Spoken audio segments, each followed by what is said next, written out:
नमस्कार। भोरे भोर के एक और एपिसोड में आपका बहुत बहुत अभिनंदन करते हैं, स्वागत करते हैं आपका और शुरू करते हैं। आज जिस विषय पर आपसे संवाद करने के लिए बैठा हूं, वो विषय कल रात से ही आपके जहन में बड़ी ज़बरदस्त ढंग से क्रौंद रहा होगा।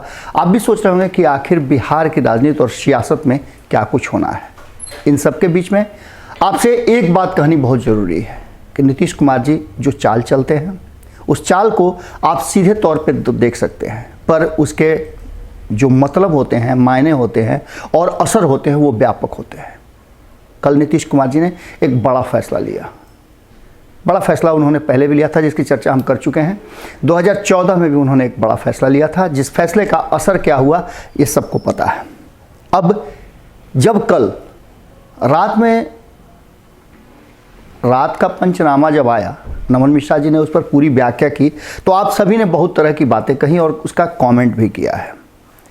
आज हम उसके आगे की बात चर्चा करने बैठे हैं। बिहार और बिहार की राजनीति में नीतीश कुमार जी कितने प्रासंगिक हैं, भारतीय जनता पार्टी क्या सोच रही है और लालू प्रसाद की भूमिका अब क्या होने वाली है। तेजस्वी यादव को नीतीश कुमार ने पूरी तरह से तैयार कर दिया है। उन्होंने एक बार फिर, मैं उन बातों और तथ्यों पर जाऊंगा जहां नीतीश कुमार की बात को लेकर के कई तरह की समस्याएं और कई तरह की सोच पैदा होती है। लोगों ने नीतीश कुमार की बात को उस समय, उनका एग्रेशन, भीतर से ज्वालामुखी के फटने की बात कह करके और उस बात की व्याख्या कर दी थी, रेखांकित कर दी थी। लेकिन हमने तब भी कहा था कि ये नीतीश कुमार जी का एक मुख्य संदेश है, जो समझने वाले समझ जाएंगे, जिनके लिए वो समझ जाएंगे। साफ तौर पे नीतीश कुमार जी ने कहा था कि मैंने तुम्हारे पिता भाई जैसे दोस्त को भी सीएम बनाया, तुम्हें किसने बनाया? अब आगे आप सोचिए, तब तक हम आपको आगे बढ़ करके बताते हैं। आज की चर्चा में हम एक बात करेंगे कि कहा जा रहा है कि आरसीपी सिंह जो हैं वो स्वजातीय है, इसके चलते उन्हें दिया गया है पद। नीतीश कुमार के साथ वो लगभग 2 दशक से ज़्यादा समय तक रहे हैं, इसलिए भरोसे के काबिल हैं।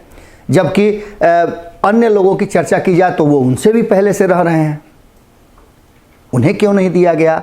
इतने करीब पिछले काफ़ी दिनों से उनके अशोक चौधरी हैं, उन्हें क्यों नहीं दिया गया? सबसे वरिष्ठ जो उनके साथ उनके साया की तरह रहे हैं वशिष्ठ नारायण सिंह, उन्हें क्यों नहीं दिया गया? ये बहुत सारी बातें आपके जहन में होंगी और आरसीपी सिंह को लेकर के हो रहा होगा कि आरसीपी सिंह का संबंध, हमने भी आपको बताया है कि बीजेपी से बेहतर है, इसके चलते उन्हें दिया गया है कि आप बीजेपी के साथ संबंध बेहतर हों। पर जिस तरह के तेवर उन्होंने दिखाए अध्यक्ष बनने के बाद, वो तो नहीं बता रहे हैं कि उनके संबंध बेहतर होने के कारण उन्हें मिला है। स्पष्ट तौर पे कई ऐसी बातें सामने निकल करके आई हैं जिसने जदयू के एक नए अवतार का कहीं ना कहीं झलक दिखा दिया है। केसी त्यागी के तेवर आपने देखे होंगे, उनके तेवर में जरा भी नरमी नहीं थी। हालांकि हाँ, जब ये नया फरमान आया तब उनके तेवर में थोड़ी बदलाव आई थी, और वो बदलाव था कि अध्यक्ष क्या फैसला करेंगे, क्योंकि पद बदल गया था, सूरत हाल बदल गया था और बहुत कुछ बदल गया था। देश भर में आए जो प्रतिनिधि थे, इस कार्यकर्ता सम्मेलन कह लीजिए या पार्टी की कार्यकारिणी की बैठक कह लीजिए, इन सब में जो बाहर से लोग आए थे, अलग अलग राज्यों से आए थे, उनके एग्रेशन को आप नहीं भुला सकते हैं। हमने कई राज्यों से आए प्रतिनिधियों की बातें आपको सुनवाई हैं। सभी के दिमाग में, सभी के दिल में एक ही बात थी कि आखिर भारतीय जनता पार्टी ने ऐसा क्यों किया। संपादक नमन मिश्रा जी ने एक बात कही है, जिस बात पर मैं आपको थोड़ा सा लेकर के जाना चाहूँगा। उन्होंने साफ तौर पे कहा है कि यादवों ने नीतीश कुमार जी का इतिश्री कर दिया, राजनीतिक रूप से उनको पूरी तरह से उस कटघरे में ले जाकर खड़ा कर दिया जहाँ से निकलने का रास्ता बड़ी मुश्किल है, और उनकी राजनीतिक एक तरह से समझिए तो डेथ वारंट पे साइन कर दिया। लेकिन ऐसा नहीं है, हुआ तो बीजेपी ने वही किया है जो उन्होंने कहा है। आपको पता है कि नीतीश कुमार ने कई बार हमने भी आपको खबरों के माध्यम से बताया है कि जब पहली बार 90 के दशक में नीतीश कुमार, लालू प्रसाद और सुशील मोदी, अश्विनी चौबे, रविशंकर प्रसाद, इससे पहले रामविलास पासवान, इन सब का जब बिहार की राजनीति में पदार्पण हुआ, ये नई पौध थी राजनीति की जो पूरी तरह से बिहार की ज़मीन को रास आने लगी थी। लेकिन इसमें सबसे गहरी दोस्ती जो थी वो थी नीतीश कुमार और लालू प्रसाद की। दोनों की दोस्ती इतनी गहरी थी कि तब नीतीश कुमार ने आउट ऑफ द बॉक्स जाकर के नीतीश कुमार ने लालू प्रसाद के लिए बड़ी लड़ाई लड़ी थी और नीतीश कुमार को नेता प्रतिपक्ष बनाया था। ये बातें वो स्वीकार करते हैं। इतना ही नहीं, उन्होंने साफ तौर पे कई बातें कही भी थी। उन्होंने ये भी कहा था कि बिहार में यादवों का जो वोट बैंक है वो बेहतर है और लालू प्रसाद के अंदाज, उनकी शैली उस वोट बैंक को इकट्ठा कर सकती है और जो कंबाइंड जनता दल है उसके लिए बड़ा ही कारगर हो सकता है।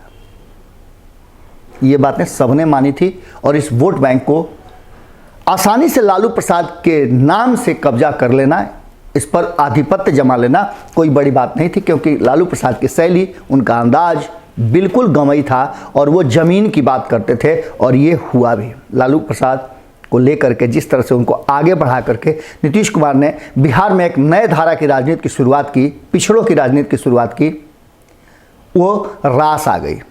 बिहार की जनता और बिहार के खास वर्ग लालू से कनेक्ट हो गए और ये जो नीति थी नीतीश कुमार की वो चल गई। लालू प्रसाद मुख्यमंत्री बन गए और ये यादवों का जो एक पदार्पण हुआ राजनीति में, यादवों का प्रवेश हुआ, जिसका आज भी आपने देखा होगा कि विधानसभा में यादवों की संख्या क्या है और कौन सा दल यादवों को प्रश्रय नहीं दे रहा है। ये बातें 2015 में अच्छी तरह से समझ गई थी भारतीय जनता पार्टी। उसने इस पर काम करना शुरू कर दिया। आपको पता है कि 2015 में जब भारतीय जनता पार्टी हारी तब यादवों का वर्चस्व और बोलबाला भारतीय जनता पार्टी में कम था। उस समय मंगल पांडे अध्यक्ष हुआ करते थे और सुशील मोदी उनके जड़ में थे। नित्यानंद राय का उतना ज़्यादा अहमियत नहीं था, न ही नंद किशोर यादव उतने बड़े नेता के रूप में देखे जाते थे। हालांकि पार्टी के वरिष्ठ नेता थे और मुखर नेता थे, सदन में उनकी आवाज़ें बोलती थी। पर कहीं ना कहीं 2013 में जब नीतीश कुमार अलग हुए तो भारतीय जनता पार्टी के सामने एक नीतीश कुमार के समकक्ष नेता की कमी नजर आई और ये तब नजर आई जब लालू प्रसाद ने समर्थन किया और बिना शर्त समर्थन किया। भारतीय जनता पार्टी खोजती रह गई एक नेता, उसे ढंग का नहीं मिला जो नीतीश कुमार को जम करके घेर सके, उनके समकक्ष खड़ा हो सके, उनके जैसी नीतियां बना सके, लोगों को अपने बस में कर सके। और यहाँ से 2014 से जो सिलसिला शुरू हुआ, धीरे धीरे यादवों को अपने तरफ करने का प्लान बनना शुरू हो गया, जो 2015 में कहीं ना कहीं इसकी कमी खली। तब से भारतीय जनता पार्टी का थिंक टैंक और खास करके कहा जाए तो अमित शाह ने गेम चेंजर प्लान बनाया और जैसे ही चुनाव परिणाम आए उसके तुरंत बाद आपने देखा होगा कि नित्यानंद राय को बिहार का प्रदेश अध्यक्ष बनाया गया था। नित्यानंद राय के प्रदेश अध्यक्ष बनने के बाद बिहार में गेम चेंज की शैली शुरू हो गई और यहाँ से यादवों पर भरोसा जताना शुरू कर दिया गया। ये सिलसिला इतना मजबूत हुआ कि प्रभारी भी बदले और भूपेंद्र यादव के रूप में यादव को प्रभार दिया गया और बिहार में यादवों को एकजुट करने के लिए तैयारियां शुरू हो गई। जबकि 2014 में आपको पता है कि रामकृपाल यादव के रूप में नीतीश कुमार और लालू प्रसाद को बड़ा झटका दिया गया था। लालू प्रसाद के दाहिने हाथ कहे जाते थे। श्याम और राम की जोड़ी बड़ी फेमस थी लालू प्रसाद के लिए, श्याम रजक और रामकृपाल यादव, राम और श्याम की जोड़ी कही जाती थी। श्याम रजक को पहले ही जदयू ने अपने खेमे में कर लिया था और रामकृपाल यादव 2014 में भारतीय जनता पार्टी के खेमा में चले गए थे, जिसका उन्हें फ़ायदा भी 2014 में मिला और उन्हें मंत्रालय भी मिला था। लेकिन 2019 में उनकी क्षमता उस तरह की नहीं थी और लालू के प्रति सॉफ्ट उनका रहना और लालू के पुराने साथी होने के चलते भारतीय जनता पार्टी को उन पर भरोसा नहीं हो पाया, जिसका नतीजा और कारण हुआ कि नित्यानंद राय, नंदकिशोर यादव भी लंबे समय से नीतीश कुमार के करीब थे, इसलिए उन्हें भी किनारे किया गया। 2019 के चुनाव के बाद जो उनके साथ चल रहे थे नीतीश कुमार के और नीतियों के निर्धारण में कहीं ना कहीं नीतीश कुमार के एग्रेशन पर ये खुल करके बोल नहीं पा रहे थे, क्योंकि नीतीश कुमार के मंत्रिमंडल में शामिल थे। इन सब बातों को लेकर के जब थिंक टैंक ने, केंद्रीय नेतृत्व ने भारतीय जनता पार्टी का जब सारे मुद्दों पर बात किया, आरएसएस से जब इंटरनल सर्वे कराया गया, तो उसमें एक ही बात लगा कि यादवों को अपने तरफ करना बहुत ज़रूरी है, क्योंकि मुस्लिम कहीं ना कहीं नीतीश कुमार से कुछ हद तक प्रभावित हैं और ऐसी स्थिति में हम गेम चेंज कर सकते हैं। हालांकि मुस्लिमों को रिझाने के लिए ओवैसी का लाना एक बड़ी बात थी और यहाँ से दो तरफा कार्य शुरू हुआ। एक तरफ जहाँ नीतीश कुमार को समाप्त करने की, वहीं दूसरी तरफ लालू प्रसाद के वोट बैंक में सेंधमारी की, और इसमें कहीं ना कहीं सफल हुई भारतीय जनता पार्टी, जिसका परिणाम आपको सामने नजर आया है कि इस बार 2020 के चुनाव में सभी दलों का सीट घटा है। सिर्फ अगर बढ़ा है तो कुछ नए दलों का और भारतीय जनता पार्टी का। हम नए दलों का इसलिए कह रहे हैं कि आपने देखा होगा AIMIM ने अगर 5 सीटें लाई हैं तो निश्चित रूप से एक बड़ा परिवर्तन है, जो कि कहीं ना कहीं घाटा बीजेपी को नहीं होता दिख रहा है, क्योंकि बीजेपी की सीटें ही नहीं है वहाँ। ये जदयू को घाटा हो रहा है या फिर आरजेडी को घाटा हो रहा है, तो ये फायदा किसको हो रहा है? तो कहीं ना कहीं बीजेपी को हो रहा है। बीजेपी को इससे कोई मतलब ही नहीं है, क्योंकि मुस्लिम किसे वोट देते हैं इससे बीजेपी को फर्क नहीं पड़ता है। अलग अलग वर्ग किसे वोट देते हैं, ये बीजेपी के फायदे की बात है, और यहाँ पर वो घेरने में सफल हो गई। वीआईपी को 4 सीटें मिली। आपको पता है कि वीआईपी की 4 सीटें किसकी हैं? इन सीटों पर फील्डिंग से लेकर के प्रत्याशी के चयन तक में भारतीय जनता पार्टी का बड़ा रोल है। 11 में से 4 सीटें जीतना, और वो भी भारतीय जनता पार्टी जिस पर डोमिनेट कर रही थी वो सीटें, तो निश्चित रूप से ये भारतीय जनता पार्टी का ही फायदा है। दूसरी तरफ आपने देखा होगा कि किस तरह से नीतीश कुमार की सीटें घटी और किस तरह से आरजेडी की भी सीटें घटी। अब ये एक मौका है जिसमें कहीं ना कहीं आपने देखा होगा कि नित्यानंद राय का कद कितना बड़ा हो गया है, कि नित्यानंद राय अब रविशंकर प्रसाद से लेकर के जितने भी लोग 90 के दशक के नेता थे, उन्हें दरकिनार करते हुए एक नई पौध और नई खेप भारतीय जनता पार्टी ने तैयार की है, और इसमें कहीं ना कहीं पिछड़ गए हैं नीतीश कुमार। नीतीश कुमार की नई पौध और नई पीढ़ी अभी उतना एग्रेसिव राजनीति में नहीं आई है। हो सकता है कि नीतीश के नीचे दब करके ऐसा हुआ हो, जैसा कि सुशील मोदी के नीचे दब करके भारतीय जनता पार्टी का हाल हुआ था, और लगातार ये कहा जा रहा था कि कहीं ना कहीं भारतीय जनता पार्टी एक फर्स्ट लाइनर लीडर की कमी महसूस हो रही है। सुशील मोदी को हटा दिया गया, बिहार से अलग कर दिया गया, और यहाँ से सेकंड लाइन के लीडर को पूरी छूट दे दी गई, जिसमें भूपेंद्र यादव की भूमिका आप देख रहे होंगे, जो नीतीश कुमार से भी बड़ा नेता अपने आप को मानते हैं और उस तरह का एक्ट भी करने लगे हैं जब से 2020 के चुनाव आए हैं। जो भूपेंद्र यादव लगातार नीतीश कुमार से मंत्रणा के लिए, चर्चा के लिए चुनाव से पहले दिल्ली से पटना का डेली पैसेंजर हो गए थे, आज वो बात करने तक का समय नहीं निकाल पा रहे थे नीतीश कुमार से। सुशील मोदी से संवादहीनता तो हो ही गई थी, क्योंकि सुशील मोदी को बिहार के किसी भी मामले से बिल्कुल अलग कर दिया गया था। अब नित्यानंद राय बड़े नेता हो गए थे, जो आपको हमने बताया भी था कि रविशंकर प्रसाद की भी जिस बैठक में आते हैं, उस बैठक में नित्यानंद राय कम समय के लिए आते हैं, आधे घंटे लेट से आते हैं, और सभी को इंतजार करना पड़ता है। आप समझ सकते हैं, क्योंकि अभी अमित शाह के विभाग कि वो राज्य मंत्री हैं और अमित शाह के सबसे करीबी लोगों में से गिने जाते हैं।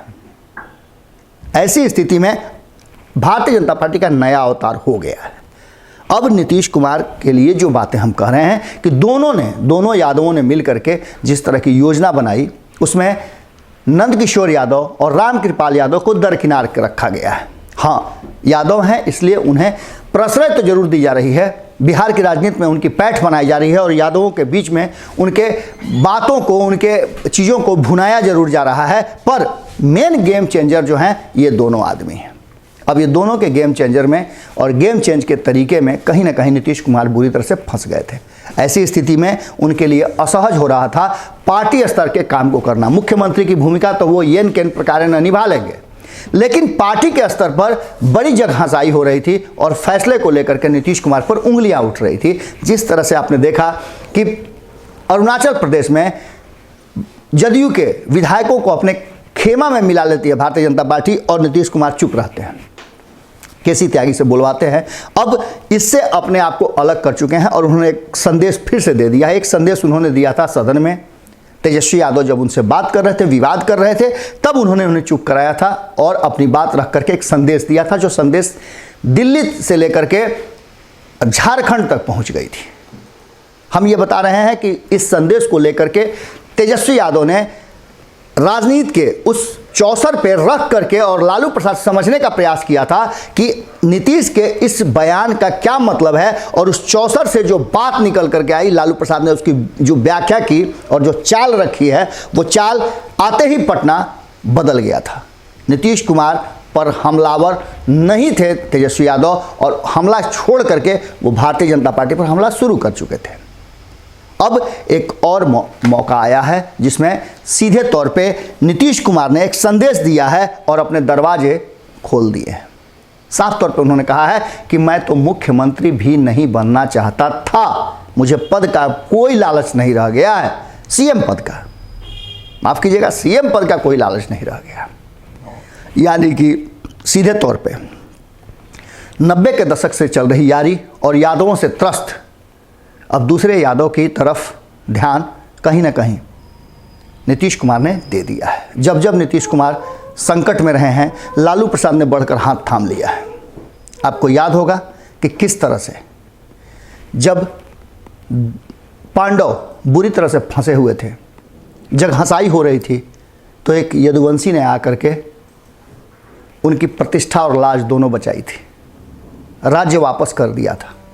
एक बार फिर से जिस तरह से आरसीपी सिंह को कमान दी गई है और आरसीपी सिंह ने एग्रेसिव होकर के भारतीय जनता पार्टी को कड़े शब्दों में समझाया है कि ई ना चोलबे, मतलब ये नहीं चलने वाला है, बंगाल है और बंगाल में हम आपके आमने सामने होंगे, हम पूरे देश भर में अपने पार्टी का विस्तार करेंगे और आप हमें रोक नहीं सकते हैं।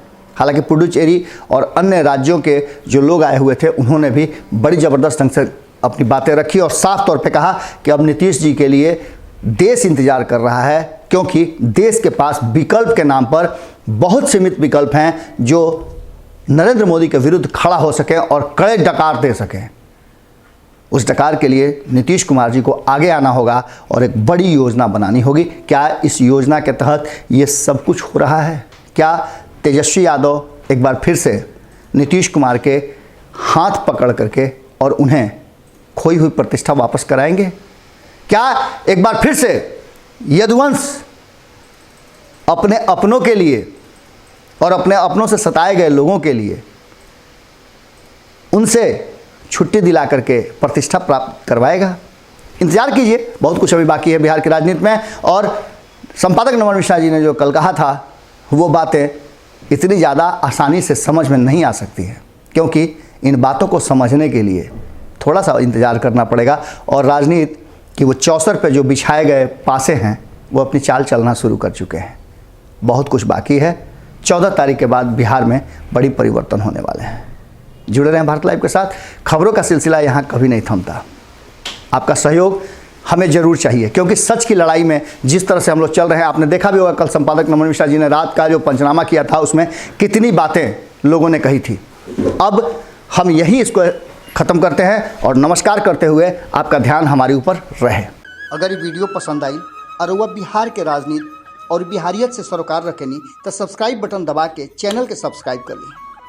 ओजे एगो घंटी बा, ओकरा बटन दबा देला से कुल सटीक और मारक खबर रुआ मुफ्त में मिल जाई। अगर रुआ पत्रकारिता के हमनी के नया प्रयोग में सहयोग कर चाहतानी तो ज्वाइन बटन दबा दी। पेटीएम नंबर नोट कर ली 9386816700। धन्यवाद।